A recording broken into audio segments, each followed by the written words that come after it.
사도행전 19장 1절에서 7절. 아볼로가 고린도에 있을 때에 바울이 윗지방으로 다녀 에베소에 와서 어떤 제자들을 만나 이르되 너희가 믿을 때에 성령을 받았느냐 이르되 아니라 우리는 성령이 계심도 듣지 못하였노라. 바울이 이르되 그러면 너희가 무슨 세례를 받았느냐 대답하되 요한의 세례니라. 바울이 이르되 요한이 회개의 세례를 베풀며 백성에게 말하되 내 뒤에 오시는 이를 믿으라 하였으니 이는 곧 예수라 하거늘. 그들이 듣고 주 예수의 이름으로 세례를 받으니 바울이 그들에게 안수하매 성령이 그들에게 임하심으로 방언도 하고 예언도 하니 모두 12사람쯤 되니라. 이 성경에 보면 바울이 나오고요. 근데 요 앞에 보면 아볼로라는 사람이 또 나와요. 아볼로가 바울 사도가 세운 에베소 교회에 한때 와서 거기에서 복음도 전하고 또 많은 역사를 일으킨 사람으로 되어 있습니다. 근데 여기 18장 바로 앞에 18장을 보면 아볼로를 소개를 해요. 이 아볼로는 사람이 어떤 사람인가 하면 웅변을 아주 잘한 사람으로 되어 있습니다. 언변이 말재주가 아주 좋은 사람으로 되어 있어요. 그러니까 이 사람은 무슨 학자적인 이런 타입, 학자적인 무슨 머리를 갖고 있는 사람, 그런 사람은 바울입니다.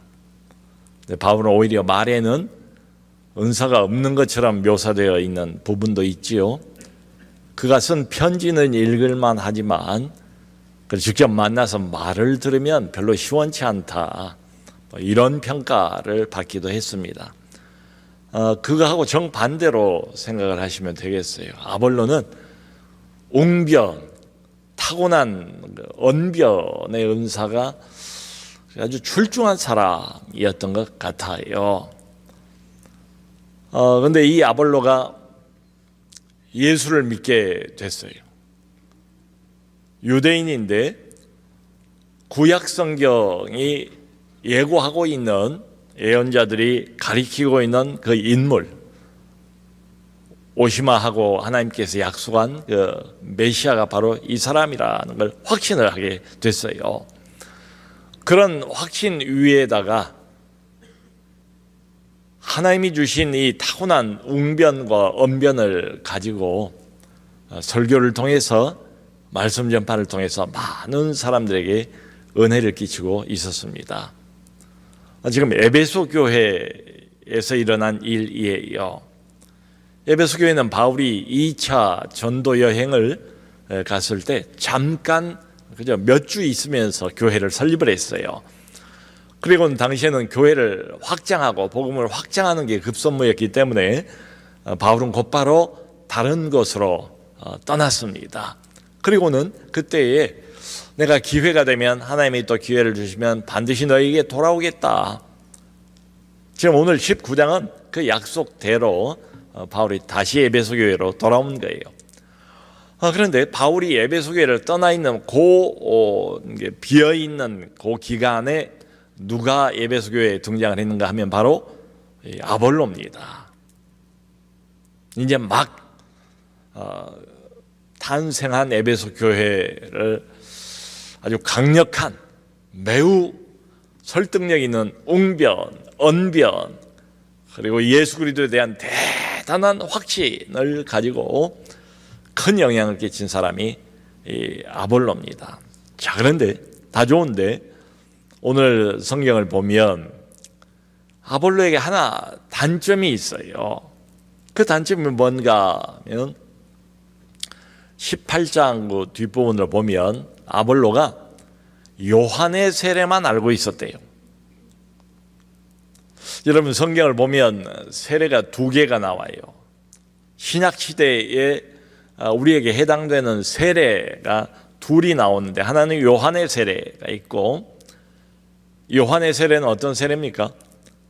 요한이 요단강에서 물로 세례를 베풀잖아요. 요즘도 성지순례 가는 사람들은 되게 요단강 건너서 한 번 더 세례를 받는 그런 일들도 많이 있더라고요. 요한이 베풀었던 그 세례는 물 세례고 회개의 세례입니다. 요한이 아주 담대함을 가지고 하나님의 진노가 이미 임박했다. 도끼가 이미 나무 뿌리에 놓였다. 하나님의 심판, 곧 다가올 심판을 예고를 하면서 그러므로 회개하라고 외치지 않습니까? 사람들이 요한에게 나와서 요단강에서 물로 세례를 받았어요. 근데 요한이 무슨 말을 했는가 하면 세례관에서 나는 너희들에게 물로 세례를 주지만 내 뒤에 오시는 분이 한 분 계시다. 그분이 진짜다. 그분이 주인공이다. 나는 그저 둘러리다. 나는 그저 예비하는 자에 불과하다. 주인공은 바로 뒤에 따라오신다. 나는 그분의 신들매를 풀기도 합당한 자가 아니다. 그분은 나하고 비교할 수 없을 정도로 훨씬 더 위대하신 분이시다. 근데 그분의 특징이 뭔가 하면 그분 사역의 특징은 그분 오시면 나처럼 물로 세례를 주는 게 아니라 불과 성령으로 세례를 주실 것이다. 불과 성령 세례, 그 이야기를 직접 한 사람이 세례 요한이었습니다. 그런데 좀 아쉽게도 이 아볼로는 요한의 세례만 알고 예수께서 주시는 이 불과 성령의 세례는 알지를 못했어요. 자, 여러분, 이럴 수가 있습니다. 설교 잘합니다. 그리고 은혜도 있습니다. 예수 그리스도에 대한 어떤 기본적인 교리는 분명해요. 그런데 한 가지 부족한 게 있어요. 다 알지는 못해요. 아는 것만 그저 타고난 언변과 주신 웅변적인 은사를 가지고 복음을 열심히 전했던 사람이 아볼로예요. 자, 그런데 그때 누가 있었는가 하면 에베소 교회에 우리 모두가 잘 아는 브리스길라와 아굴라 부부가 있었어요. 이 사람들은 원래 고린도에 머물고 있던 유대인 부부입니다. 바울이 고린도에 갔을 때에 이 사람들을 만났어요. 근데 그 아굴라가 남편인데 남편의 직업이 바울과 같아요. 바울이 무슨 직업을 가지고 있었죠? 무슨 일을 하면서 스스로 생계를 유지를 하면서 복음을 전했습니까? 천막을 만드는 일이에요. 아굴라 역시 천막을 만드는 같은 업종을 가지고 있었어요. 이러다 보니까 자연스럽게 친해지지 않겠습니까? 바울은 늘 복음을 전할 준비가 되어 있는 사람인데 그때 고린도에서 바울을 통해서 회심을 했고 예수 그리스도를 믿음으로 아멘으로 받아들이고 그리고 바울과 자주 어울리고 만나면서 바울에게서 복음을 말하자면 개별 과외를 받는 식으로 전수를 받은 사람이 이 아굴라 브리스길라 부부예요. 그리고 나중에는 바울 선교 여행에 동참을 합니다. 그리고는 에베소까지 함께 간 거예요. 몇 주 있는 어간에 바울이 에베소 교회를 설립하고 그리고 믿을 만한 이 브리스길라와 아굴라 부부에게 교회를 잠시 맡겨주고 자기는 또 다른 데로 떠난 거예요. 그러니까 브리스길라와 아굴라 부부가 에베소에 남아서 계속 교회를 돌보는 상황이었어요. 그때 등장한 사람이 아볼로였고 아볼로가 대단한 확신과 언변과 능력을 가지고 주 예수를 전파하는 걸 이 두 부부가 들은 거예요. 근데 듣고 너무 좋은데 너무 잘하는데 참 저런 설교자 저런 웅변가를 세워준다는 게 얼마나 이 복음이 당장 필요한 이때에 얼마나 귀한 일입니까? 하나님의 선물이지요. 그런데 아볼로 자신에게 아직 빠져있는 뭔가가 있다는 것을 안 거예요. 그리고는 이 두 부부가 아볼로를 개인적으로 불렀습니다. 불러다가 말하자면 이 설교자 이제 가슴이 뜨겁지 않겠습니까? 예수 믿고 타고난 웅변을 가지고 온 사방을 향하여 예수가 메시아고 그리스도라는 것을 전파하는 바로 이 사람 귀하잖아요. 빠져 있는 걸 채우기 위해서 이 두 부부가 말하자면 심화 교육을 시킨 거예요. 복음의 다른 면들을 좀 더 자세하게 정확하게 깊이 있게 가르쳐 준 겁니다.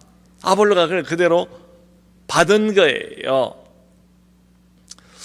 자, 그리고는 아볼로는 브리스길라 아굴라 부부에게 영향을 받고 가르침을 받고 에베소에 머물러 있지는 않았어요. 여기 문맥을 보면 또 이 사람도 고린도로 가요. 고린도 가서는 좀 더 완전한 복음을 전하기 시작했습니다. 그러니까 그 고린도서 앞부분을 보면 바울이 뭐라고 합니까? 나는 심고 아볼로는 물을 주었다, 이런 말을 하잖아요. 고린도 교회 가서는 훨씬 더 정확하고 깊이 있고 그리고 확실한 복음을 전파했던 아볼로입니다. 자, 그런데 오늘 이제 본문을 보면 아볼로가 좀 더 완벽한 복음을 아직 깨닫지 못하고 좀 뭐랄까요, 설익은 복음이랄까요, 기초적인 복음을 전할 그때에 아볼로를 통해서 회심을 하게 된 사람들이 에베소에 이미 있었던 거예요. 이게 바울이 이제 세 번째로 에베소를 방문을 했습니다. 이때는 무려 2년 반이란 많은 세월을 함께 보내요. 그러면서 두란노 서원도 세우고, 두란노 서원에서 바울이 2년 동안 복음을 거의 날마다 강의했다고 나와 있지 않습니까? 그 유명한 두란노 서원이 있는 장소 바로 에베소입니다. 바울이 세 번째 에베소에 들어가 보니까 여기 보면 1절에 그렇게 나와요. 어떤 제자들을 만났대요. 제자들, 이건 신약성경에서 아무 때나 아무에게나 사용하는 단어가 아니거든요. 예수를 분명히 믿는 사람 제자라고 불러요. 예수를 마음에 주님으로 영접한 사람, 하나님의 아들이시고 이분이 온 세상 죄를 대신 짊어지신 하나님이 정하신 메시아라는 것을 분명히 알고 그걸 믿는 사람, 그 복음을 받아들인 사람을 제자라고 부릅니다. 그러니까 어떤 제자들입니다. 이미 믿는 사람들이에요. 자, 그런데 바울이 보니까 이 제자는 제자인데 마치 아볼로처럼 뭔가 좀 부족한 사람들, 그걸 느낀 거예요. 그러니까 짐작한데 분명히 예수를 고백하고 신앙의 기본은 갖춰져 있는 사람들 같은데 뭔가가 부족해요. 뭔가가 빠져 있어요.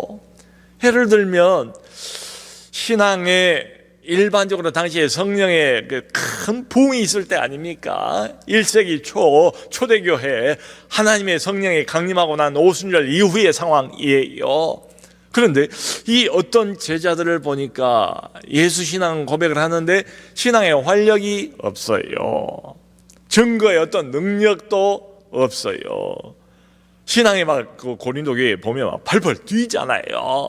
무질서는 있었지만 그러나 살아있는 생선처럼 펄펄 뛰는 이런 신앙인데 이상하게 에베소 교회 어떤 제자들은 보니까 한결같이 그런 활력, 성령이 주신 생기 이런 게 안 보이는 거예요. 그래서 바울이 물어봤대요. 여기 2절 보면 너희가 믿을 때에 성령을 받았느냐. 바울이 짚히는 게 있었던 거지요. 여러분, 우리 신앙의 활력, 우리 신앙의 어떤 생기, 생동감, 신앙의 어떤 힘, 능력, 충만, 기쁨 이런 거하고 성령의 역사, 성령의 감동, 성령의 능력, 이건 매우 밀접한 관련이 있습니다. 이게 바울이 짚힌 데가 있어서 그렇게 물어본 것 같아요. 너희가 믿을 때 성령을 받았느냐. 그랬더니 이 사람들 대답이 한결같이 한 12사람쯤 됐다고 그러는데 이구동성으로 아니요, 우리는 성령이란 존재가 있다는 것조차도 들어본 적이 없습니다 라고 대답을 한 거예요. 이 아볼로에게서 예수 이야기는 들었어요. 예수 십자가 이야기는 들었어요. 하나님의 아들이심은 들었어요. 이분이 우리 죄를 대신 짊어지시고 하나님이 진노와 저주를 대신 받으시고 십자가에서, 그러므로 우리는 이분을 믿고 구원받을 수 있다. 그것은 아멘으로 받아들였어요. 그런데 성령에 대해서는 그 존재조차, 단어조차도 들어본 적이 없다라고 대답을 했습니다. 여러분, 우리도 그럴 수 있지 않습니까? 교회 오면 제일 많이 듣는 이야기가 뭡니까? 아니, 믿지 않는 교회 바깥의 사람들도 대부분 다 알고 인정을 하는 것은 예수님이잖아요. 하나님이 예수님까지는 알아요. 역사적인 인물인 것도 알아요. 이분의 십자가도 비록 내가 믿지 않아도 안다고요. 그런데 성령은 눈에 보이는 것도 아니고 이게 애매해요. 이게 모호해요. 교회에서도 복음을 전할 때에 구원에 대해서 이야기할 때 예수 믿고 구원 받읍시다, 예수 믿고 천당 갑시다 이렇게 이야기하지 성령 이야기는 별로 하지를 않아요. 안 그렇습니까? 더군다나 우리 정통 보수 장로교는 이상한 어떤 경향성이 그래요. 예수 이야기는 많이 하는데 성령 이야기를 많이 하면 조금 이렇게 이상한 눈초리, 수상한 눈초리로 쳐다보는 이런 경향이 있었어요. 지금은 많이 달라졌지만 성령 이야기 강조하는 건 저기 뭐 순복음이나 아니면 은사주의자들 이런 사람들이 강조를 하는 거지. 그래서 너무 장로교 안에서 보수 장로교 안에서 성령 하면은 별로 그렇게 썩 달가워하지 않는 이런 분위기가 우리 안에도 있었다 이 말이지요. 그러니까 사람들이 교회는 나옵니다. 예수는 고백합니다. 그리고 구원 받았을 수도 있어요. 예수 고백하면 구원 받지요. 성령 고백하고 우리가 구원 받는 건 아니잖아요. 예수께서 나를 위해서 정말 십자가에서 죽으셨다는 게 믿어지면 다 성령의 역사잖아요. 하나님의 마음을 여신 거잖아요. 아무나 이렇게 믿을 수가 있나요? 그게 믿어지면 구원 받는 거지요. 거듭나는 거지요. 그러니까 성령에 대한 이야기는 별로 듣지도 못하고 잘 알지도 못하고 그리고 별 관심도 없고 눈에 보이는 것도 아니고 잘 몰라요. 그리고 교회는 나오는데 성령에 대해서는 까맣게 아직도 기본적인 내용도 모르는 이런 경우도 얼마든지 있을 수가 있죠. 그래서 바울이 이렇게 물어봅니다. 너희가 그러면 무슨 세례를 받았느냐? 그랬더니 요한의 세례를 받았습니다 라고 대답을 한 거예요. 그러니까 아볼로가 요한의 세례만 알 따름이었더라. 그 아볼로에게서 복음을 들었으니까 이 사람들 역시도 아볼로가 알고 있었던 딱 그 수준만큼만 알고 있는 거지요. 요한의 세례를 받았습니다. 그러니까 이게 반쪽짜리 세례만 알고 있는 거지요. 복음은 복음입니다. 예수 복음, 예수가 복음의 중심입니다. 예수 고백하고 예수 믿고 그리고 하나님의 자녀가 되고 백성이 되고 제자가 됐어요. 근데 아쉽지요. 아주 중요한 우리 신앙의 동전의 양면과 같은 하나님의 아들 예수 그리고 제3위이신 성령, 이 동전의 양면 아닙니까? 예수를 믿는 것도 성령이고 예수를 따라가면서 신앙생활 제대로 할 수 있는 것도 성령의 역사인데 그 성령에 대해서는 존재조차도 듣지도 못했다니까. 참 아십시오. 반쪽짜리 복음에 불과합니다. 여러분, 이건 마치 부모로부터 수십억 유산을 물려받았어요. 예를 들면 물려받았어요. 정말 이게 대한민국에서 이 정도면 부자 아닙니까? 돈 걱정 안 하고 얼마든지 인생을 자기 마음 원하는 대로 꾸리면서 살 수가 있다고요. 근데 그걸 몰라요. 부모로부터 자기에게 주어진 유산이 수십억이 되는데 그게 그런 게 있다는 걸 까맣게 모른다. 여전히 힘들고 어렵게 때로는 불평을 하면서 짜증을 내면서 나는 왜 이렇게 물질 때문에 고생을 해야 되나 이러면서 산다고 한번 생각을 해보세요. 그거하고 똑같아요. 그래서 바울이 이 12사람에게 다시 한번 예수에 대한 이야기를 하고 예수께서 약속하신 성령 세례도 이야기를 하고 성령의 존재, 성령의 역사에 대해서 먼저 가르쳐주고 그럼 바울이 안수를 했대요. 그런데 여기 보니까 뭐라고 되어 있어요? 바울이 안수할 때 이 사람들 모두가 다 성령으로 세례를 받았대요.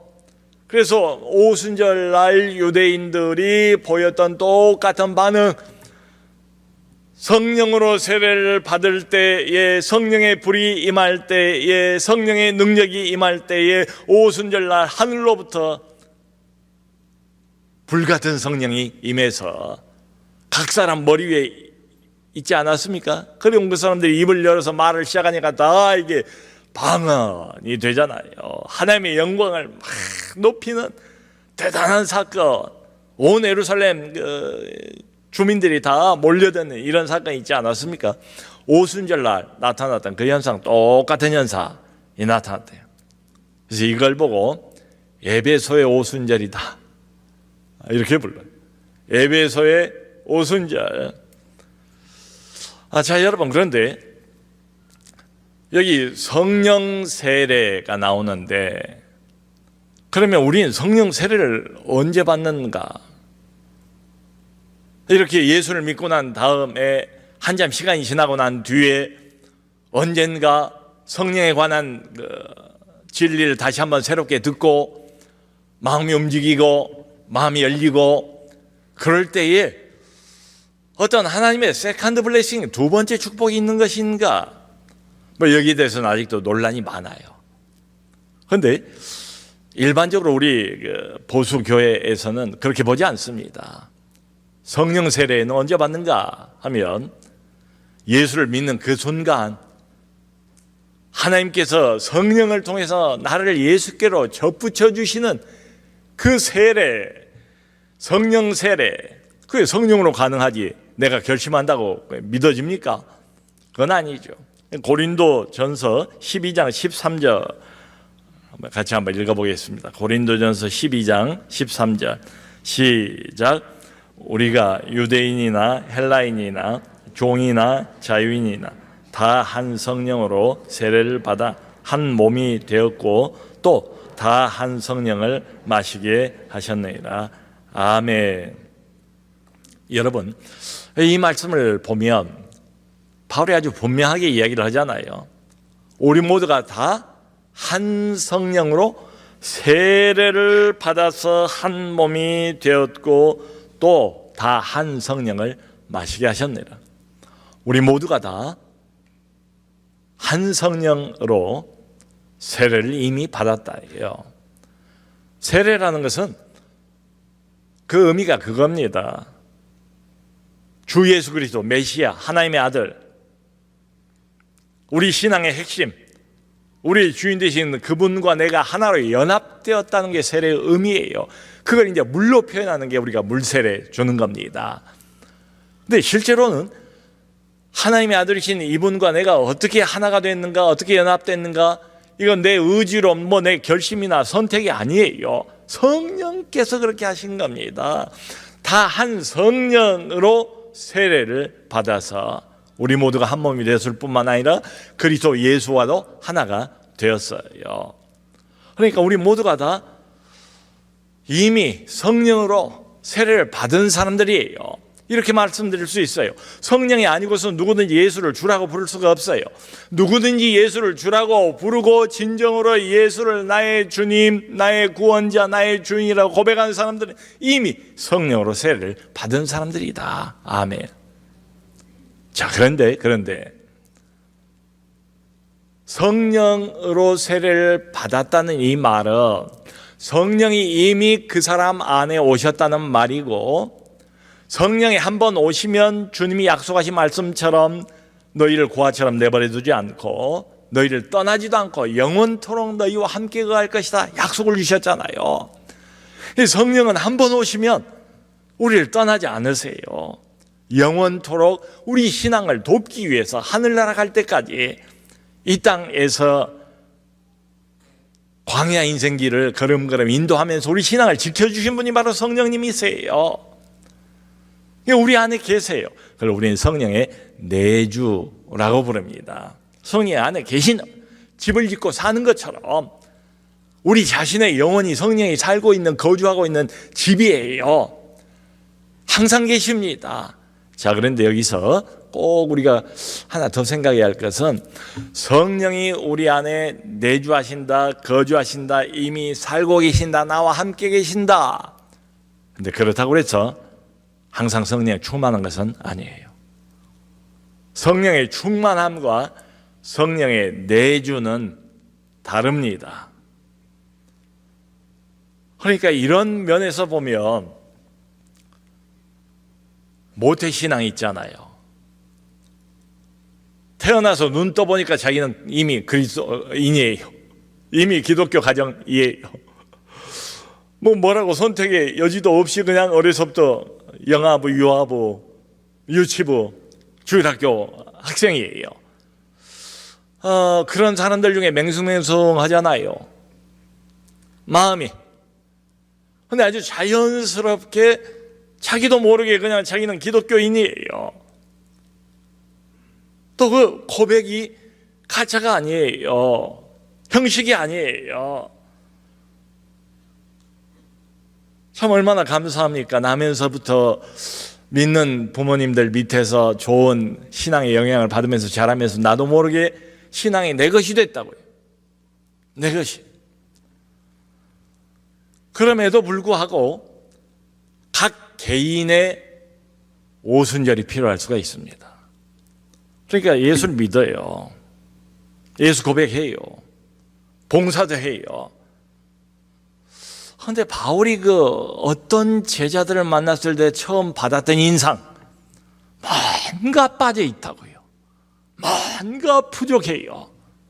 특별히 뭔가 부족한가 하면 신앙의 활기, 생동력, 생동감, 신앙의 능력, 증거의 능력, 내 안에 차오는 뜨거움, 하늘문이 열리고 하늘로부터 내려오는 성령의 이슬비, 그 하늘의 감동을 힘입은 뜨거움. 그래서 이게 내가 견딜 수가 없어서 누구에겐가는 예수를 말하고 싶어하는 그 증거의 능력, 이런 것들이 부족할 수가 있죠. 성령이 있음을 듣지도 못했다. 아마 우리 교회에 나오는 분들은 성령을 알긴 할 거예요. 근데 성령의 임재를 너희가 과연 경험했느냐? 지금 그렇게 바울이 물어본 셈이에요. 그러니까 너희가 믿을 때 성령을 받았느냐? 이 말은 성령이 아니면 믿음이 안 생기는데요. 근데 바울이 물어보는 말에 진짜 진의는 뭔가 하면 너희가 과연 예수를 자신의 구주로 받아들일 그때에 성령의 임재도, 성령의 능력도, 성령의 특별한 역사하심도 같이 경험을 했느냐? 이 질문입니다. 그런 의미에서 우리도 개인의 오순절이 필요할 수가 있어요. 성령은 계세요. 내주하고 계세요. 근데 예를 들어서 성령이 손님이라고 해봅시다. 근데 저쪽 문간방에다가 조그만한 방 하나 주고 손님을 그 안에다 마치 가두어 놓는 것처럼 손님 만나지도 않고 대화하지도 않고 같이 차를 마시지도 않고 밥도 한 번 안 먹고 손님이 있는지 없는지도 몰라요. 내가 주인이지만 손님을 아주 홀대해요. 여러분, 손님하고 전혀 이런 교제도 없고 대화도 없고 만남도 없는데 무슨 손님으로부터 영향이 있겠어요? 자극이 있겠어요? 무슨 교제부터 있어야 할 거 아니에요. 우리가 그럴 수가 있어요. 우리 안에 영광스러운 손님, 반가운 손님으로 우리 신앙생활을 돕기 위해서 헬퍼로, 카운슬러로 성령이 와 계신데 내가 이렇게 무시를 해버리면 성령이 워낙 점잖고 비둘기와 같은 이런 아주 신사적이고 인격적인 분이라 우리를 막 강압적으로 억지로 그러질 않으세요. 기다리시는 거지요. 자, 그러므로 여러분, 여기 에베소서 보면 에베소 5장 18절에 그런 말씀이 있지 않습니까? 술 취하지 말라. 이는 방탕한 것이니 너희가 오직 성령의 충만함을 받으라. 성령의 충만함을 계속 구해야 됩니다.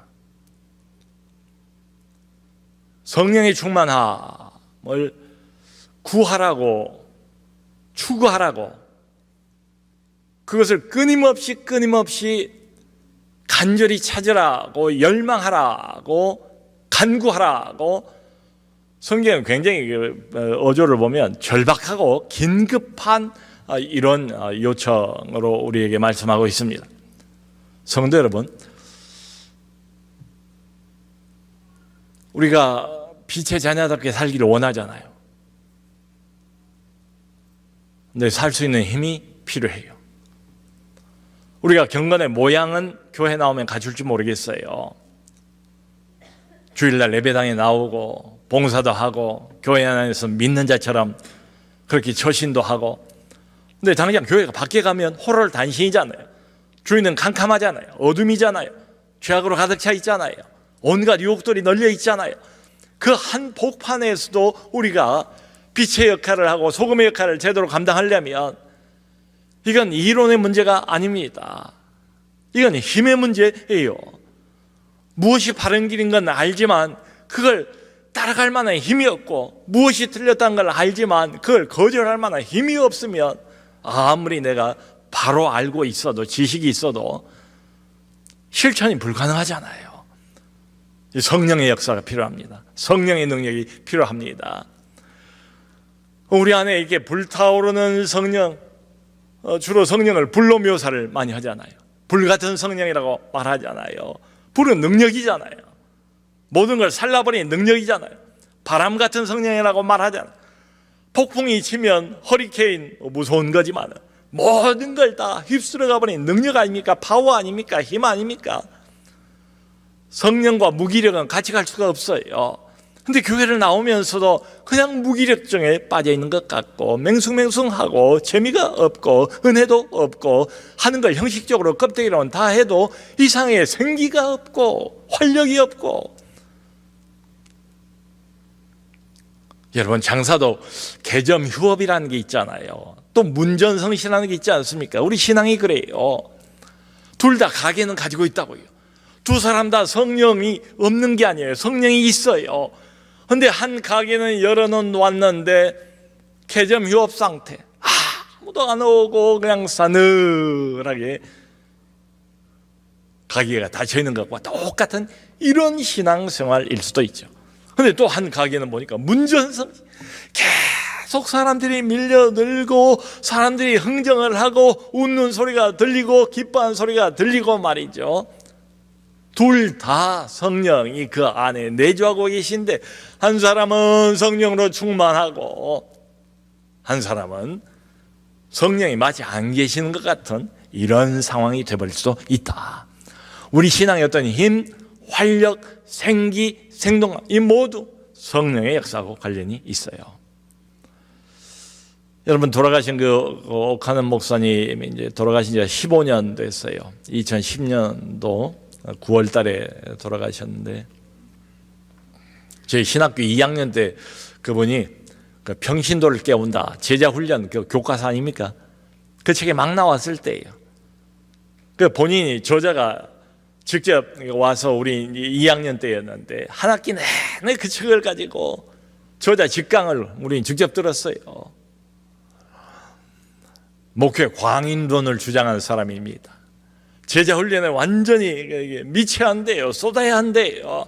그래야 뭐가 될까 말까지. 그때 그 말씀하셨던 기억이 나요. 그러니까 우리 한국교회의 말씀 공부, 체계적인 말씀 공부를 통한 제자 훈련을 빌드업 하신 분이 이분 아니십니까? 그리고 80년대, 90년대 우리 한국교회 전반에 얼마나 큰 영향을 미쳤어요. 말씀 중심의 신앙. 근데 또 한 분은 여의도 순복음교회 조영기 목사. 중학교 때 폐병 알아가지고 다 죽을 겨 같았는데 원래 불교 신앙, 불교 집안이었어요. 근데 하나님 은혜로 폐병 다 고치고 신학교 들어가서, 들어간 데가 순복음 신학교예요. 그래서 일찍부터 은사 받고 방언도 하고 애언도 하고, 그리고는 은사주의 운동을, 성령 운동을 활발하게 벌이지 않았습니까? 60년대, 70년대, 80년대. 교인수가 많았을 때 한 70만 명 모이고 그랬대요. 그러니까 우리 한국의 어떤 성령 운동의 선두주자라고 볼 수 있죠. 근데 어느 날 두 분이 만난 거예요. 요거 하는 목사님이 제자훈련을 하다 보니까 이제 순장들이 굉장히 중요한 역할을 하잖아요. 우리 교회 목자들처럼 근데 어떤 한계, 어떤 제자들을 만났는데 뭔가 부족한 걸 본 것처럼 이분도 오랫동안 제자 훈련을 하고 최선을 다하고 거기에 모든 걸 쏟아부었는데 뭔가 부족한 걸 느낀 거예요. 어느 날 주영기 목사님을 일부러 찾아가서 만났답니다. 그분 서재에서. 솔직하게 토로한 거예요. 목사님, 나는 이렇게 순장교육하고 지금까지 오랫동안 제자훈련에 정말 모든 걸 다 쏟아부어서 여기까지 왔습니다. 근데 나는 어떤 심정인가 하면 이 순장들에게 지금 타오르고 있는 이 불꽃이 꺼지지 않게 하기 위해서 마치 그 옛날 아궁이에다가 엎드려가지고 엉덩이를 뒤로 이렇게 세우고 꺼지지 말라고 불이 그냥 숨을 한껏 몰아서 그냥 후후 꺼지지 말라고 그 연기 때문에 매워가지고 막 눈물을 철철 내면서 그런 것 같은 심정입니다. 목사님 성령에 대해서 잘 알지 않습니까? 이게 뭐가 부족한 겁니까? 이게 물어봤다는 거예요. 그런데 조 목사님 대답이 목사님 나는 그 완전히 반대입니다. 우리 교회 그 구역장들은 너무나 불이 붙어서 뜨거워가지고 너무 뜨거워서 이 사람들 더 뜨거워지면 큰일 날 것 같아서 나는 물을 동이를 들고 물을 뿌리고 다니면서 이걸 끌려고 하는 이런 심정입니다. 거기서 이제 충격을 받은 거죠. 욕하는 목사님. 그래서 요청을 했대요. 목사님, 나도 성령 충만할 수 있도록 내게 안수해 주세요. 그러니까 한국의 어떤 대표적인 두 장로교 목사, 손보검 목사님인데 그거 못합니다. 이제 이분이 겸손하게 사용하신 거예요. 몇 번 그렇게 요청하는데 끝까지 그렇게는 안 하고 두 분이 무릎 꿇고 함께 앉아서 손을 붙잡고 간절히 기도를 했다고 해요. 그리고는 두 분 막역한 사이가 됐죠. 그 옥하는 목사님 돌아가셔가지고 서울대 장례식장에서 영정 사진 놓고 그러고 있을 때 이 조영기 목사님이 만주에 집회를 갔다가 이제 공항에 내리자마자 바로 서울대병원으로 와가지고 그 영정 사진 앞에서 펑펑 우는 장면이 사진에 찍혔어요. 그게 참 신기했어요. 아니 두 분이 어떤 관계이길래 그분이 보통 그냥 눈물을 흘리는 게 아니고 팍 흘리면서 아이고 목사님 나보다 먼저 가시면 어떻게 합니까? 나보다 먼저 가시면 어떻게 합니까? 두 분이 그렇게 교제가 있고 난 뒤로 이제 순복음 강단하고 사랑의 교회 강단에 서로 왔다 갔다 하면서 막연한 교제를 나누었습니다. 성도 여러분, 우리 신앙에 꼭 필요한 두 기둥이 있다면 바로 하나는 말씀, 또 하나는 성령이에요. 둘 다 소홀히 할 수가 없습니다. 둘 다 붙잡아야 합니다. 둘을 균형 있게 붙잡아야 돼요. 아마 제 짐작에 우리 남서론의 교회는 말씀에 관해서는 더 제가 강조 안 해도 될 것 같아요. 매일 성경을 하지요. 목장에서도 매일 성경 가지고 서로 말씀을 나누지 않습니까? 새벽 기도 때도 매일 성경을 중심으로 해서 말씀을 중심으로 해서 또 설교를 하지 않습니까? 그러니까 말씀 신앙은 어느 정도 우리가 궤도에 올라와 있는데 우리 교회에 부족한 게 있다면 어떤 제자들이 이것도 저것도 갖춘 것 같고 기본적인 예수 신앙은 되어 있는데 활력이 없고 활기가 없고 생기가 없고 능력이 없고 뭔가가 빠져있고 부족하다. 성령의 은혜, 성령의 능력, 성령의 기름 부으심, 여러분 다른 것 없습니다. 이건 사모해야 됩니다. 이건 구해야 됩니다. 그랬잖아요. 예수님께서 누가복음 11장 보면은 악한 자라도 자기 자식에게는 좋은 것으로 줄 줄 알거든 구하는 자에게 성령을 주지 않는 자식이 있느냐. 구해야 됩니다. 오순절 성령 받을 그 순간에도 120명이 모여가지고 뭐 하고 있었습니까? 놀고 있었습니까? 노래 부르고 있었습니까? 딴짓하고 있었습니까? 그게 아니죠. 간절히 마음을 하나로 합쳐서 기도하고 있는 그 순간에 성령이 바람처럼 불처럼 임하잖아요. 성령은 기도를 통해 받는 겁니다. 성령은 기도하는 가운데 받는 겁니다. 구하는 자에게 성령을 주시지 않겠느냐. 여러분 2025년도 새해가 밝았고 올해 한 해 동안 계속 우리가 실험해야 할 주제는 빛의 자녀답게 행하라. 빛의 자녀답게 행할 수 있으려면 능력이 있어야 합니다. 힘이 있어야 합니다. 추진력이 있어야 합니다. 성령의 능력이 필요해요. 성령의 능력을 간절히 날마다 구하셔서 성령 충만을 경험하는 올 한 해가 되기를 주님의 이름으로 축원합니다.